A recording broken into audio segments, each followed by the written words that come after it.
આમાં કઈ છે નહીં. કબીરે તો આખું વિશ્વ, જ્યાં રામની ઓળખાણ નથી આખા વિશ્વમાં, જ્યાં કૃષ્ણની ઓળખાણ નથી, જ્યાં મહાવીરની ઓળખાણ નથી, જ્યાં બુદ્ધની નથી, જ્યાં કબીરની ઓળખાણ છે. એ કબીર પણ મને તમને કહે છે પ્રભુ છે. તન રામ કા મંદિર સાધુભાઈ કાયા રામ કા મંदिर, इन मंदिर में हरे विराजे, इन मंदिर में हरि विराजे, देखो घट के भीतर रे तन राम का मंदिर साधु भाई काया राम का मंदिर. આ શરીર છે, આ શરીરમાં જે જ્ઞાન છે, જેમ જ્ઞાનમાં તલવાર છે એવી રીતે આ શરીર છે. આ બધામાં ઘટ ઘટના જે વાસી પરમાત્મા છે એ પરમાત્મા મારામાં તમારામાં પણ છે. અને એ પરમાત્મા ક્યારે આવતા નથી, ક્યારે પરમાત્મા જાતા નથી એમ નો. આ જમીન છે, આ ભાગ છે, આ મકાન નહોતું ત્યારે આ માતાજી જમીન આમ નામ હતા, આની માથે મકાન બન્યું તો છે. અને કદાચ આ મકાન જર્જરિત થઈ જાય અને કદાચ અશ્વિનભાઈ નવું બનાવશે તો આ મકાન અસ્તિત્વ નહીં રહે, અહીં નવી બિલ્ડિંગ બનશે, પણ આ પૃથ્વી તો એમ નહીં. એમ આ સૃષ્ટિ નહોતી ત્યારે પણ પરમાત્મા હતા, સૃષ્ટિ બની તો પણ પરમાત્મા છે, સૃષ્ટિ નહીં રહે તો પણ પરમાત્મા રહેવાના છે. દાખલા તરીકે રમેશભાઈ પાસે, એની પાસે અત્યારે દુકાનમાં સોનું છે, અત્યારે તો એ લાગે લગડી જ લાવે, બિસ્કિટ જ લાવે, એનો ઘાટ ન હોય, અઘાટ હોય. એ સોનું એની પાસે છે, એમાંથી પછી હાર બનાવે તોય સોનું છે, 2-5 દિવસ પછી વળી પાછું આપી દે અને એ પાછું હાર ને ઓગાળી નાખે તોય સોનું રહેવાનું છે. બસ જેમ કુંભાર પાસે માટી આવે, કાંઈ નહોતું ત્યારે માટી હતી, હોળિયામાંથી માટીમાંથી ગારો બનાવ્યો તો માટી તો છે, વળી પાછી સાંકડા માથે નાખી એમાંથી ઘરો બનાવ્યો માટી તો છે, નિબાડામાં નાખી પચ્યું ગોળાને તોય માટી તો છે, પાણી ભરાનું, પાણી ઠંડુ થયું તોય માટી તો છે, વર્ષે 2 વર્ષે આ ઘરો ફૂટી જવાનો છે, એ દિવસે પાછી માટી રહેવાની છે. એટલે મારું કહેવાનું છે, જગત ની હોય તોય પરમાત્મા હતા, જગત છે તોય પરમાત્મા છે, અને આ જગત નહીં રહે તોય પરમાત્મા તો રહેવાના છે. હવે સમજવાની વાત એ છે કે હાસુ ખોટો ના વિવેક તો હોવાની જાણે છે પાનામાં. હું ગમે એટલો બુદ્ધિશાળી માણસ હોઉં, પણ મારી પાસે 2 સાચો ને ખોટો 2 શેન ભેગા થઈ ગયા હોય હાલ તો એનું પારીખું માટે મારે રમેશભાઈ પાસે જવું પડે. રમેશભાઈ એનો વિચાર કોઈ દેવો ન આવે કે મારી દુકાનમાં હાસો ખોટો થોડું ભેળું થઈ ગયું, દાદાને બોલાવ્યું, કારણ ખબર છે આ દાદાનો વિષય નથી. સોની મળે તો જ ખબર પડે કે હાર સાચો છે કે ખોટો છે. બસ મને તમને ધર્મ પણ સત્ય છે કે અસત્ય છે, હું જે કરી રહ્યો સત્ય છે કે અસત્ય છે, એનો કોઈ માલમી જ્યારે સદગુરુ કોઈ મળશે ત્યારે જ મને તમને નક્કી થવાનું, અને ત્યારે જ મને તમને એનું એડ્રેસ મળવાનું છે ક્યાં છે. હરે વ્યાપક સર્વત્ર સમાના, પ્રેમ સે પ્રગટ હો તમે જાના, હરિ વ્યાપક સર્વત્ર સમાના. ભાગવતમાં પ્રહલાદ ને હરણાકંસની વચ્ચે સંવાદ છે 7મા સ્કંદમાં. તો પ્રહલાદ ને હરણાકંસે પૂછ્યું કે ક્યાં છે તારા પરમાત્મા? તો પ્રહલાદે કીધું કે એવો ઘટ કોઈ જગ્યા જેવી નથી કે જ્યાં પરમાત્મા ન હોય. તો પછી એને સોફટ કરી, પૃથ્વીમાં તારે કે હા, જળમાં તારે કે હા, અગ્નિમાં તારે કે હા, તારા પરમાત્મા વાયુમાં તારે કે હા, કે આમાં તારે કે હા, દેવમાં તારે કે હા, ગાંધર્વમાં, યક્ષમાં, કિન્નરમાં, રાક્ષસમાં તારે કે હા. પ્રહલાદ કે મારા ભગવાન રાક્ષસમાં છે. અરે પિતાશ્રી, મને તમારા હૃદયમાં પણ મારા પરમાત્મા બેઠેલા દેખાય છે. હરણાકંસમાં ભગવાન દેખાય છે. આ એક સદગુરુની કૃપા જ્યારે થાય ત્યારે નાસ્તિકમાં નાસ્તિક માણસ હોય એમાં પણ ભગવાન દેખાય છે. બસ આપણી યાત્રાની શરૂઆત થઈ. આસ્તિકમાં તો બધા દેખાય, પણ નાસ્તિક માણસ છે, પાખંડી માણસ છે, એમાં પણ એને પરમાત્મા જ્યારે દેખાવા મળે પછી વિવેક આવી જાય છે કે એ તો જે કાંઈ છે એનો સ્વભાવમાં છે, એ તો એનું મન બુદ્ધિમાં છે, પણ ભીતરમાં બેઠેલા પરમાત્મા છે. આ યાત્રા મારે ને તમારે જે કરવાની છે, બહુ આપણી પાસે ટૂંકો સમય છે, એની પર મારે તમને સ્વધર્મની વાત કરવાની છે કે પહેલા તો એ નક્કી કરવાનું છે સત્સંગ દ્વારા.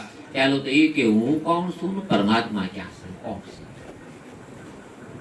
પ્રભુ છે કોણ, તું છે કોણ, જરા તું જ્ઞાને વિચારે જો. મારા ઘરેથી અહીંયા મારે યાત્રા કરવાની હતી આજ વાંગરની, તો પહેલા મેં વિચાર કર્યો કે મારે કયા રસ્તામાંથી હાલવાનું છે, કેવું સાધન લઈને જવાનું છે, કેટલા વાગે પહોંચવાનું છે, કઈ જગ્યામાંથી બધો પૂરેપૂરો નિર્ણય કર્યા પછી મેં યાત્રાની શરૂઆત કરી છે. એવી રીતે પ્રભુ પ્રાપ્તિ માટે પણ મારે તમારે એક નિશ્ચિત કરેલી યાત્રા કરવાની છે. જે યાત્રા ગીતામાં હોય, જે યાત્રા રામાયણમાં હોય, જે યાત્રા ભાગવતમાં હોય, જે યાત્રા ઉપનિષદમાં હોય, જે યાત્રા અર્જુને કરી, જે યાત્રા પરીક્ષિતે કરી, જે યાત્રા સુખદેવે કરી, જે યાત્રા વ્યાસે કરી, આ બધા ઋષિમુનિઓએ કરી, તમામ મહાપુરુષોએ સંતોએ કરી, એ જ રસ્તા માટે ધોરી માર્ગ માટે મારે તમારે પણ યાત્રા કરવાની છે. એ યાત્રા તો જ સફળ થાય, એ આ રસ્તા માટે આપણે ચાલશું તો. એનો પહેલો પ્રશ્ન છે, પહેલી ભૂમિકા મારી તમારી હોય છે શુભેચ્છા. આજ અહીં કોઈને લેતી દેતીનો કાંઈ વ્યવહાર નથી. આજ આપણે જેટલા ભેગા થયા છે કેવલ ને કેવલ શુભેચ્છા. કે આજ આપણે ધનજીભાઈના ઘરે, અશ્વિનભાઈના ઘરે જઈ 1 કલાક માટે ભગવાનની કથા છે, અને એ ભગવાનની કથામાં મને તમને જાણવાનું મળે કે મને શું કરવાથી પ્રભુ મળે. બસ તમે સાંભળીને કથા કથા ઉપનિષદમાં નચિકેતાની કથા છે. યમરાજને બધું આપી દેવા ચાર છે કે હે નચિકેતા, હું તને સ્વર્ગ આપી દઉં. કે સ્વર્ગ કોનું છે? કે વિષ્ણુ ભગવાન. કે સ્વર્ગમાં શું છે? એકલું સુખ, ત્યાં ક્યારેય દુઃખ નથી આવતું. કે તો કેટલો સમય રહે? કે એનો નિયમ નહીં, આવે પછી જાય. એ મારે નથી જોતું, મને સમજાવો કે આ આત્મ તત્વ શું છે. તો એને કીધું હું તમને બ્રહ્મલોક આપી દઉં. કે બ્રહ્મલોકમાં શું છે? કે બ્રહ્માજી શું કરે? જગતની ઉત્પત્તિ, આખા વિશ્વનું. કે ઉત્પત્તિ કરી તો એક વાત તો નક્કી ને, પેલા જગત નહોતું. હા, તો એ વાત નક્કી ને, બને એટલે બધું બગડે છે. જે વસ્તુ બની એ બગડવાની બગડવાની બગડવાની, તો મને એનું જ્ઞાન આપો જે કોઈ દી બને નહીં, કોઈ દી બગડે. અરે હું તમને કૈલાસ આપી દઉં. કે કૈલાસમાં શું છે? કે ભગવાન શિવ, ત્યાં શું છે? ગણો, અને ગણોમાં શું છે? મુક્તિ. એ મુક્તિ ક્યારે આવે? કે સારી લક્ષણ ભેગા થઈ જાય, વિવેક વૈરાગાદી, ત્યારે તો મુક્તિ આવે. ત્યારે શું થાય? કે શાંતિ મળે. સમય આવે ત્યારે પાછું શાંતિ થાય. મારે વૈકુંઠે નથી જોતું, મારે કૈલાસે નથી જોતું, મારે ગૌલોક પણ નથી જોતું. મને એ આપો કે જે કોઈ દિવસ મળ્યા પછી જાય. શાસ્ત્રી